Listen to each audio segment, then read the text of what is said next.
Bonjour et bienvenue sur cette vidéo. Avant même de commencer, regardez le monde. Je suis actuellement à Asakusa. Ça me permet de revenir sur un point que j'avais expliqué. Le fameux, il y a trop de touristes au Japon, voilà, c'est vraiment le bordel, etc. C'est vrai que quand on voit ça, on se dit vraiment, il y a trop de touristes, le Japon, il peine à gérer le flot. Mais il faut savoir qu'aujourd'hui, on est un jour férié. Je suis venu il y a une semaine, en fait, ici, il y avait beaucoup moins de monde. Là, le fait qu'il y ait énormément de monde, c'est surtout dû aux touristes japonais. Et justement, c'est le thème de la vidéo. Aujourd'hui, on va tester les restaurants préférés des touristes. Et vu qu'on est à Asakusa, un des quartiers les plus touristiques de la capitale, forcément, il y a quelques pépites. En tout cas, soi-disant des pépites.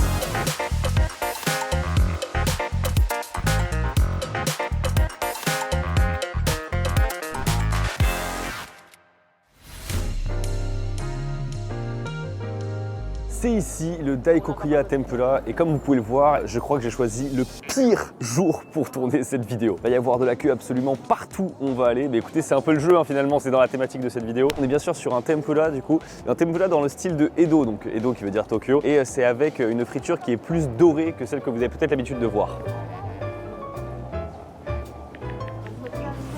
Ah, c'est arrivé mesdames et messieurs, on a commandé plusieurs choses. Moi j'ai pris un tendon teishoku, c'est du tempura sur du riz mais en menu. Donc j'ai un petit accompagnement avec une petite salade de crevettes juste ici. J'ai également la soupe qui n'est pas une soupe miso, qui est une soupe à mon avis de bouillon de poisson. On a aussi bien sûr le petit tsukemono. Sauf qu'à la carte, il y avait aussi tout en haut d'une autre section de menu du sashimi. Et je me suis dit bon, bah écoutez, on va essayer de tester. On a du wasabi, donc là il me paraît très frais, je pense que c'est du vrai wasabi. C'est du vrai wasabi, c'est-à-dire qu'en fait, passé 15 minutes, il ne pique plus, le vrai wasabi. En fait, derrière, il y a du radis. Donc en fait, je pense que c'est déjà conçu pour être mélangé un peu directement dans la sauce soja comme ça, ce qui normalement, dans la règle de bienséance japonaise, ne se fait pas. En tout cas, le thon a l'air très joli. On a du mago, donc du akami, la partie très rouge du thon, du chutoro et du namaebi qui est de la crevette crue. Écoutez, c'est parti. Franchement, les tranches sont très sympas. Le goût est plutôt bon. Je passe au chutoro. Un peu plus de fibres, mais c'est quand même très bon. Hein. Franchement, on m'attendait à avoir un truc cheapos. Alors pour ceux qui ne savent pas, Daikokuya, ça existe depuis 130 ans. Je pense qu'ils ont dû rénover entre temps parce que 130 ans ça me paraît vraiment très long même pour le Japon. Mais c'est très populaire et c'est pour ça qu'on va goûter finalement un peu d'histoire parce qu'ils sont toujours fait les tempura de la même manière. Déjà, c'est plus mou, il y a moins le croquant, la panure elle est vachement plus noircie, donc on dirait qu'il y a peut-être une sauce qui a été mise dessus. Enfin, en tout cas, on n'a pas l'habitude de voir les tempura sous cette forme-là. Très classe. C'est très curieux comme expérience. En vrai, c'est pas du tout les tempura que j'ai l'habitude de manger. Ils sont vachement plus mous, forcément, ils sont plus imbibés. Là, on est vraiment sur la méthode traditionnelle de tempura de Tokyo. Ça n'a rien à voir avec le tempura que je connais habituellement, qui est croquant. C'est un autre plat. Et si je voulais manger ce genre de choses, parce que c'est quand même très bon, je saurais pas trop où aller non plus. Donc, je suis content de découvrir ça. Par contre, pour le Japon, c'est excessivement cher. J'ai pris le menu avec la petite soupe, la petite salade et le tendon, donc sans les sashimi. Hein. Je parle sans les sashimi, c'était 2900 yens. Oui, je sais, converti en euros, ça paraît pas si cher que ça, mais pour les standards du Japon, c'est très cher. On a quoi d'autre? Je crois que ça doit être une sorte de piment, ça. Poivron. Nous avons un petit poivron. Passer le wow effect du tempura qui est un peu différent. C'est vrai qu'à cause de la sauce, tout a un peu le même goût, quoi. Ça, c'est de la sardine, je pense. Non, ça c'est meilleur ça. Et là, ça c'est le kakiage, j'imagine. C'est un mix de légumes qui ont été mis dans de la crème qu'on fait frire en mode tempura. Ça s'appelle kakiage. Oh, j'ai rajouté des crevettes dedans. Oh putain, c'est intéressant. Je vais continuer avec les tsukemono. Alors ça, vous savez, au Japon, il y a toute une institution et à côté de chez moi, en fait, il y a un magasin qui est assez connu de ça. Et parfois, vous savez, quand tu passes, tu peux juste picorer et prendre des échantillons. Et du coup, mon standard de tsukemono a explosé. Donc ça, c'est du radis qui a été mariné. Ça se dit takoin. Et c'est ce que vous avez dans les sushis sous le nom de oshinkomaki. C'est souvent en maki et pas en sushi. Il est bien sucré là, très sucré même. Écoutez, je finis tout ça et je vous fais le bilan dehors.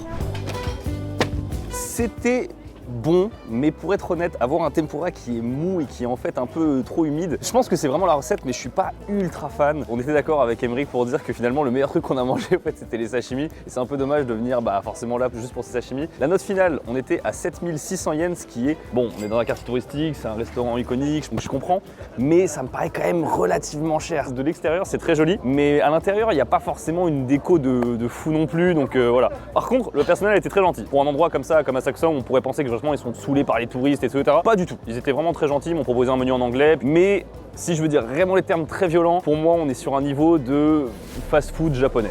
C'est vraiment hardcore de dire ça, c'est vraiment méchant, je suis désolé, mais bref, j'espère qu'on va se rattraper avec la prochaine adresse. On va foncer sur un autre quartier touristique de Tokyo, Harajuku.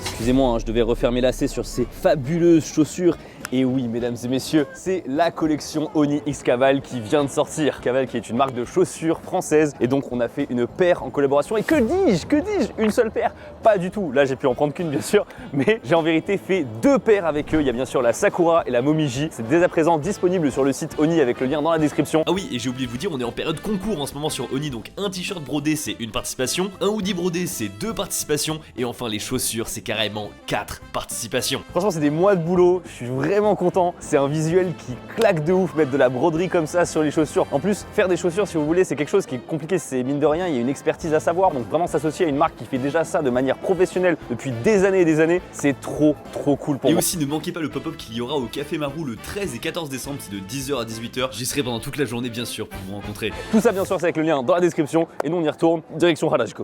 Oula.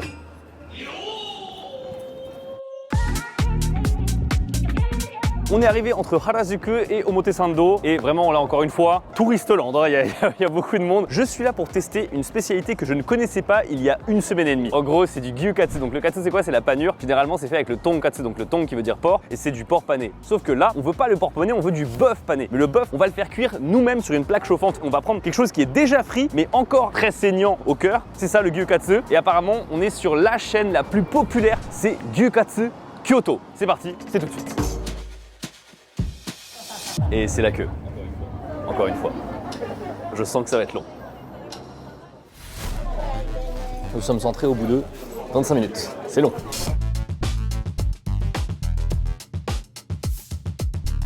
Ok mesdames et messieurs, c'est arrivé, il y a beaucoup de choses à dire. Déjà on a reçu ça avec un plateau, donc c'est vraiment, on choisit toujours un menu et on a pris le Joros Katsu, donc du coup c'est, on va dire, le milieu de gamme. On a cette viande comme ceci là qui est très bien présentée, donc qui est déjà frite, hein. Donc on peut manger soit comme ça directement, soit en le faisant griller. Bien sûr, moi je vais préférer le faire griller.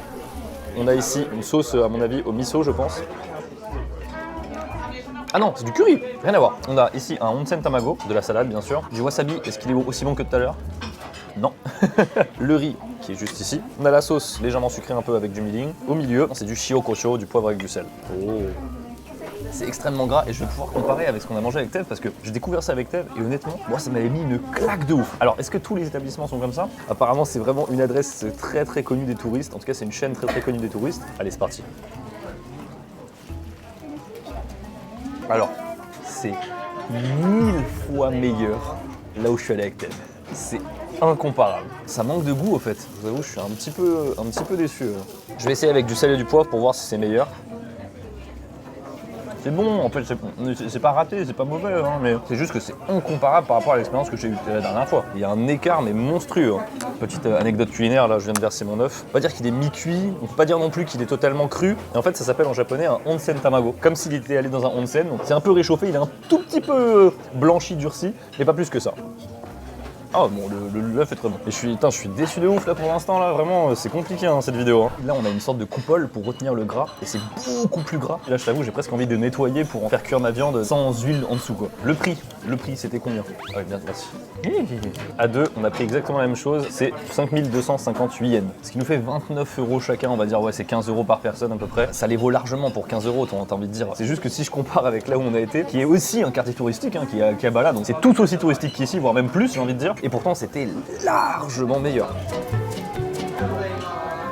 Aïe aïe aïe aïe aïe aïe aïe aïe aïe. Franchement c'est décevant, je m'attendais à mieux tu vois parce que je prends pas des trucs débiles de touristes non plus tu vois. Je prends quand même des enseignes où il y a des trucs qui sont dits dessus, c'est quand même des techniques de cuisine, c'est pas juste le sushi qui est bon, pas cher du coin. En fait si je devais comparer j'ai l'impression que c'est comme si on recommandait à quelqu'un qui vient en France, eh vas-y va Hippopotamus c'est trop bien. Allez, j'espère que ça va se rattraper sur la prochaine adresse. C'est littéralement la plus grande chaîne connue de ramen au Japon et je ne l'ai jamais testé. Comment c'est possible?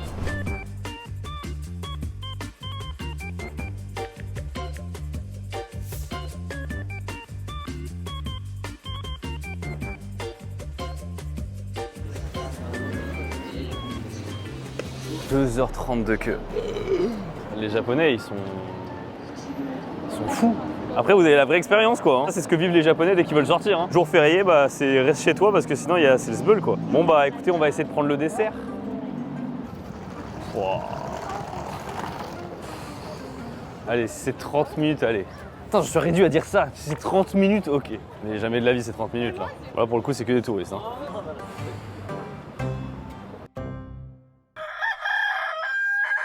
Nous sommes le lendemain, mais écoutez, vous et moi, on va avoir une discussion là. Hier c'était un jour férié, on a compris, il y avait du monde. Là, on est mardi. Vous travaillez tous là. Allez, on y va, on fait la queue, je sens que ça va être long.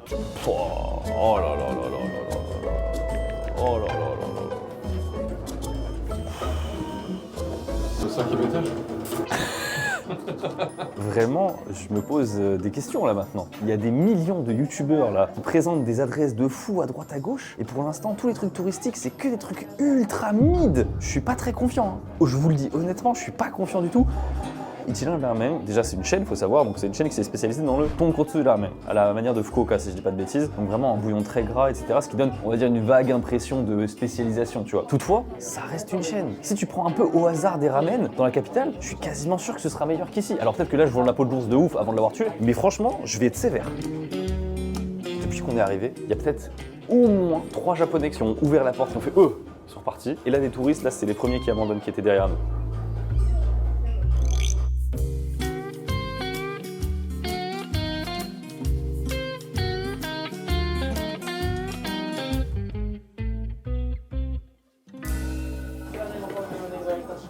Oui, on est sur un. Alors, en fait, t'as très peu de choix, t'as vraiment que un ramen quoi. Donc le classique. On va en prendre quelques tranches de porc en plus. Je pense qu'on est bon. Allez, très simple, pas si cher. On a des tickets et on va les consommer. Oui, on vient d'arriver dans un box. Alors, faut quand même reconnaître que c'est très bien fait. Tout le monde a un box. Il n'y a même pas de table. La cuisine, elle est littéralement en face de nous. Mais il y a un rideau qui permet en fait de ne jamais croiser personne. Et là, c'est vraiment le côté Japon vie solitaire. Et je pense que c'est aussi pour ça que c'est populaire. Forcément, c'est très avantageux au niveau des touristes qui ne savent pas parler le japonais. On a ici les explications du coup du ramen, etc. Tout est en japonais. Ils ont eu la flemme de traduire en anglais, je pense, pour les touristes. On a les baguettes juste ici. C'est quand même très bien fait. Hein. C'est quand même assez esthétique. On a même une espèce de nolen un peu juste là. Tout ce qui est aussi pour le resservice. Donc, si jamais tu veux recommander, il y a quelque chose qui s'appelle le kaedama, qui est littéralement en fait des nouilles en plus avec des assaisonnements pour justement redonner vie en fait à ton ramen quand il te reste du bouillon. Il y a quelques règles qui sont écrites juste ici, comme le fait de ne pas parler trop fort non plus. Petit défaut, vous voyez ici c'est bloqué et les chaises elles sont immobiles. Et du coup en fait quand tu as une longue cuisse, tu es assis un peu au bord du truc et du coup tu as le cul qui dépasse à moitié. Je vais trouver tous les défauts de celui. Tous. Donc on a reçu les tickets tout à l'heure à la borne, donc ça c'est ce qu'on a commandé, mais les ramen en fait ils sont personnalisables. Le dashi, est-ce que tu veux light, medium, strong, beaucoup de gras, beaucoup d'ail, beaucoup d'oignons, avec ou sans porc, la sauce épicée, et le dernier critère c'est la texture de nouilles, et là pour le coup c'est très important parce que ça peut vraiment changer pour le coup la nature du plat. Mais il faut savoir quand même que un ramen t'es censé manger assez vite, on traîne pas, on n'est pas comme en France où tu vas passer 30 minutes à table et encore plus que ça parfois. Là c'est vraiment tu manges et tu te casses. Ah ça va arriver.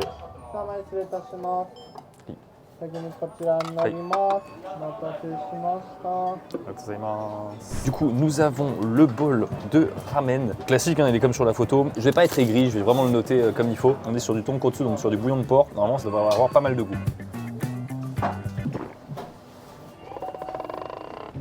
Si vous voulez, normalement, un bouillon de porc, un tonkotsu ramen, est censé de faire prendre le point comme ça et j'ai ressenti ça dans ma bouche.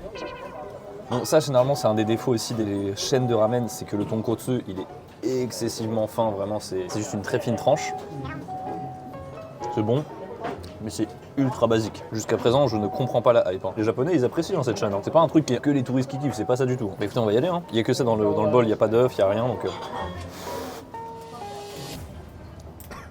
Ok, j'ai compris pourquoi celui-là il fonctionne. C'est pas mauvais, mais c'est le Big Mac comparé à un ramen normal. Le Big Mac, c'est cool, dans le sens où il y a un côté réconfortant, tu vois, si tu l'as mangé durant ton enfance ou des choses comme ça, mais c'est insipide face à un vrai burger. Et bah là, j'ai vraiment l'impression de manger la même chose. Les ramen que je mange en France sont meilleurs que ça. Tu vas chez Kodawari Ramen, c'est meilleur que ça. Tu vas chez Tonton Ramen, c'est c'est meilleur que ça. C'est un peu dur ce que je veux dire, mais bon, c'est tout juste au-dessus du niveau de ramen d'air d'autoroute.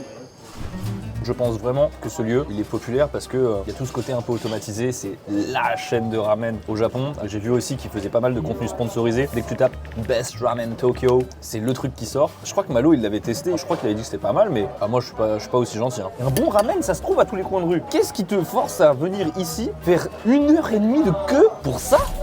Non, je suis désolé, non, je suis pas beaucoup.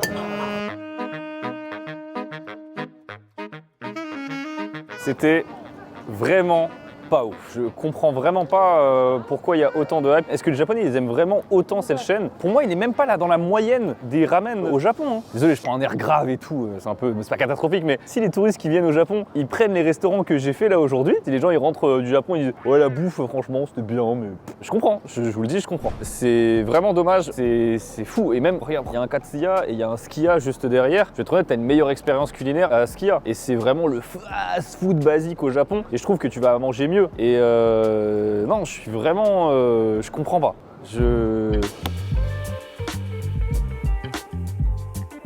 Vous savez, en fait, c'est la 3e fois que je viens ici déjà parce que c'est exactement dans cette enseigne que j'ai fait venir les sumo et aussi la grosse mangeuse. Kurazushi, tu vas le trouver à l'intérieur de Tokyo et franchement, c'est une très bonne adresse pour les Japonais et aussi beaucoup de touristes connaissent et vous allez voir que c'est très joli à l'intérieur en plus. Ah oui, et je vais être honnête, c'était pas du tout prévu de venir ici, c'est juste que en fait, j'aime pas quand je suis tout le temps négatif sur une vidéo et je vous dis ouais ça non, ça non, ça non, ça non, ça non, on dirait que je suis un énorme connard. Du coup, je vais vous présenter un truc qui vraiment, pour le coup, est très touristique et qui est très très bon. Regardez, aucune queue. Et on me dit irashaimase.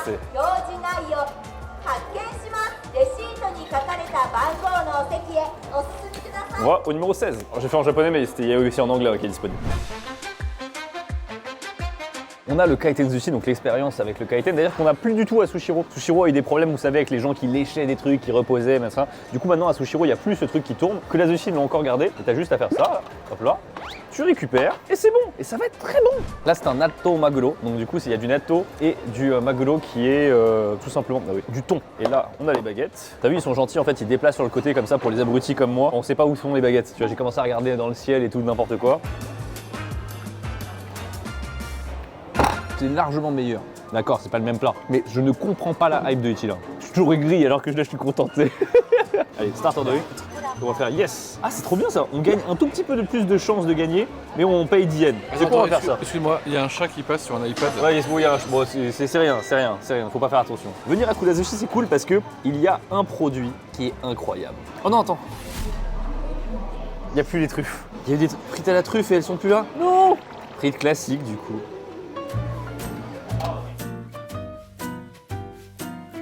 On a pris vraiment des classiques pour l'instant, donc saumon, thon, omelette, et là c'est du negitolo, donc c'est du thon un peu gras avec du negi, donc de l'oignon japonais. Le goût est là, ça fonctionne bien.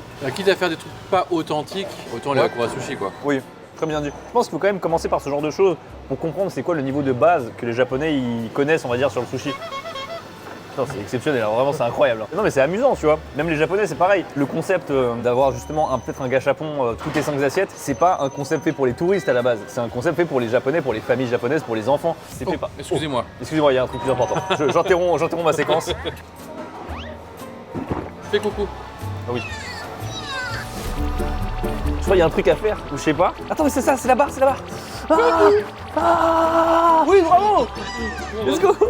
Let's go. Et on met les trucs, regardez comment on s'amuse plus. Donc là voilà, c'est parti. Ils se battent. C'est le thon qui se bat. Oh non, je crois qu'on a perdu. Ah non, je crois qu'on a perdu. Ah non, on a perdu. Bon. Alors avant que je le détruise de manière totalement horrible, ceci était un black pepper basque cake. En fait, c'est une sorte de cheesecake, mais doux. Je sens la légère acidité de la mascarpone. Il y a le black pepper qui est quand même assez utile. Il est très léger, hein, il va pas être marqué. Alors c'est frais, on sait que ça veut dire que c'est surgelé, mais en vrai, c'est quand même agréable que ça soit frais comme ça. Parce que j'ai pris, voilà, le black pepper basque cheesecake, le mini crunch. Ah, attends, on interrompt tout. Ah, oui. Mais qu'est-ce que tu fais, Émeric? Il faut mettre des assiettes. Allez, ça joue. On va la voir. Oh, c'est vrai, on a gagné. On a gagné.